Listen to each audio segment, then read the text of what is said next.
Symptom is rarely the cause. Hey, today we're talking about how ribs and ligaments can affect muscle function throughout the body. It's pretty bizarre. I've got an old client of mine that I've seen for a very long time, had a big car accident years and years ago. He's gone through a lot of therapy. And I've referred him out to get some Prolotherapy to help tighten up some ligaments.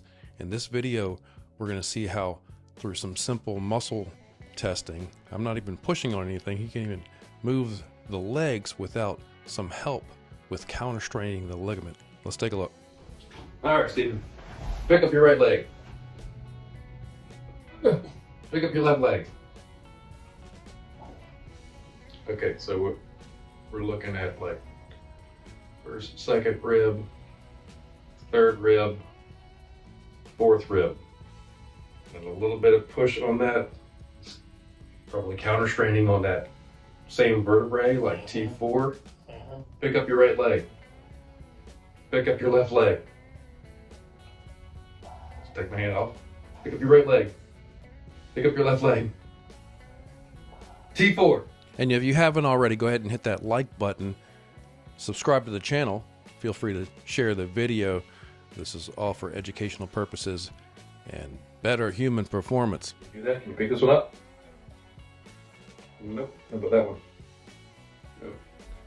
So if we go to the same vertebrae, it's like, oh, that's a little stacking weird on top of that one too. That guy. Pick it up. Pick the other one up.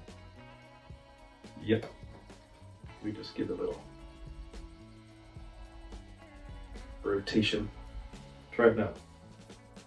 Again. That's pretty dang good. Okay, that guy needs to be stabilized.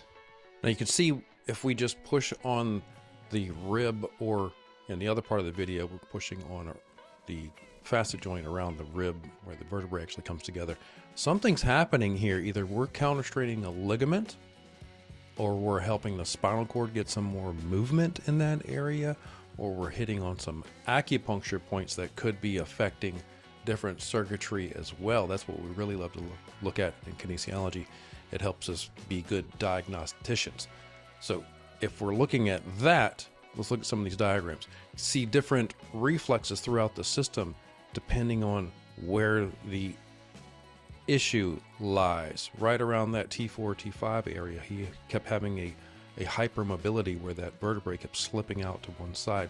Of course, it's going to have some kind of bulging disc there and twist in the spinal cord. But what about these other reflexes? It's pretty bizarre because I could just barely touch it. I wasn't putting any pressure, just contacting some electrical contact. And then we've got some awareness with the brain and something starts to work again. Well, a little bit of stimulation in that point, and we get some pretty long change, at least for a week or two, until we see each other again each time with this guy. And then we got some Prolotherapy, which is just some simple injection into the ligament that creates a scar tissue effect to basically will tighten that thing back up and turn off the muscular reflex. That's another thing that could be happening. You see, when ligaments are stretched, something's got to help. That's not the cable that's keeping the entire building together. That's also a proprioceptive center that tells your body where it is in space. And if there's something gone awry, like a ligament's got damaged or stretched too much, somebody has to pick up slack. So a big set of muscles splints the area. That's why the symptom is rarely the cause. We need to find where the weakness is and strengthen it again so other guys can go back to doing their normal job. So through this technique, particular, we found that we could tighten that ligament up and get rid of a lot of this stuff. So since then, he's had some Prolo, and that vertebrae area has really stabilized. So we're not really seeing that same reflex active anymore. There's another factor involved, since that same area, those back acupuncture points relate to, guess what? Lung area that could be relating to the diaphragm. This is what we found a lot with him, is that it's his left QL that keeps tightening up. There's some kind of compensation with that psoas and diaphragm and abdominal function. So you can see in this diagram here how we have the diaphragm attaches right with the psoas muscle. amazing. If that internal abdominal pressure is not enough, you're not going to be able to pick up your legs. It's all synergy. The kinetics of it is kind of amazing how your nervous system will take over and adapt each time. It's not always in your head.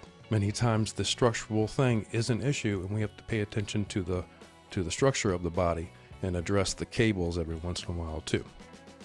Hope this helps.